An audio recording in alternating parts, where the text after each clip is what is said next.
Hello guys, in this tutorial I'm going to demonstrate on how to access word count and spell check in Microsoft Word. Then I'll conclude this demonstration on how to create a formula to determine the percentages by 2 decimal places in Excel. So first, you'll need to launch the Microsoft Word software. Alright, and for the purpose of this demonstration, I'll be finding a document with a fair amount of errors for me to spell check. So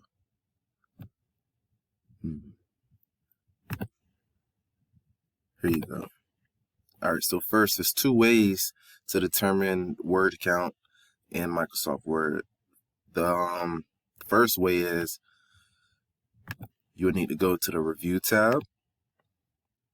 Right in the Review tab to the far left right here, it should be under this Proofing subtitle. You'll click Word Count.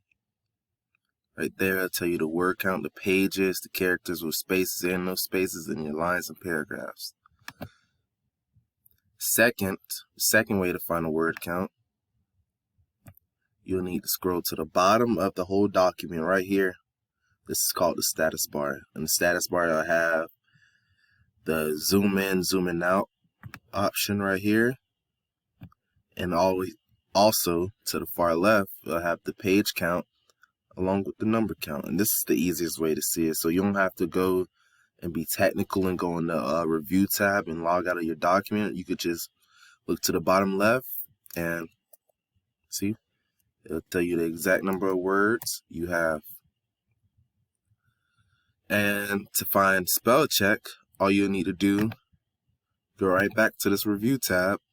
In the same area, same section, click the Editors option. So I have about a fair amount of spelling and grammar errors, so all you'll need to do is click that, and it'll just give you a bunch of different options that Word believes that you were trying to interpret within your document. So for this, I'll just put that, okay.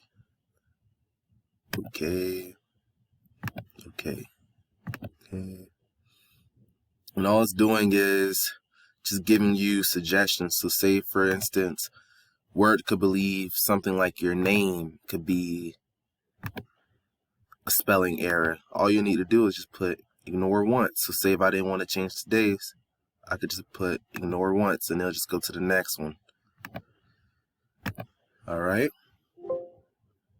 Then once you're done, it'll say you have finished reviewing editors. Your editor score should be at 100%. Alright.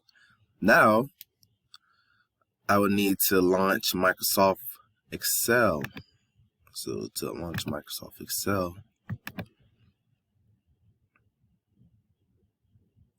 alright. And for Microsoft Excel, what we need to figure out how to do is to find the percentage or the difference within a cell. So the way Microsoft Word works is, not Microsoft Word, Microsoft Excel, excuse me. To find percentages, it's just like basic algebra. You'll need to divide 2 numbers, or in this instance, a cell, you'll need to divide 2 cells.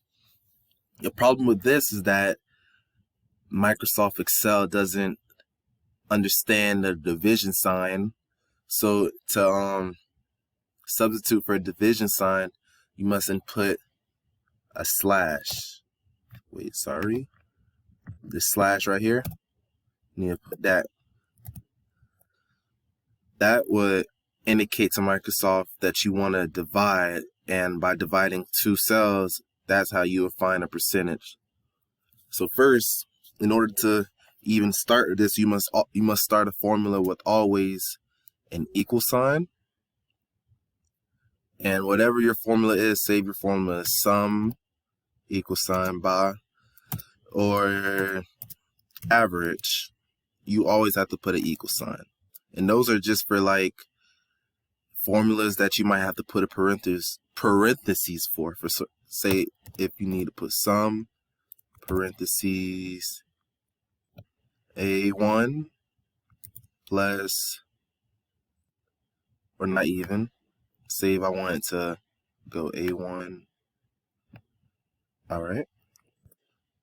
Through, and this colon right here, that's just to say through. So instead of just putting 1 or clicking 2, say if you had a whole document full of stats or data, this would be the fastest way to find the sum.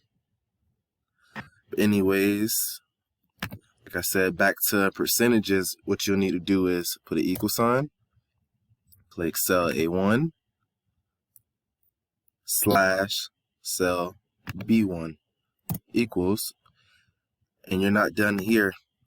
Lastly, what you'll need to do is go into the format, cells, and this area is also in the home tab. You'll click format cells at the very bottom, click the percentage option, and it already has 2 decimal places, but if it didn't have it, you'll have the choice to click 2. Boom. Well, that'll conclude this video tutorial, and I hope after this tutorial you guys have a better understanding of how to manipulate these functions within Microsoft Word and Microsoft Excel. Thank you.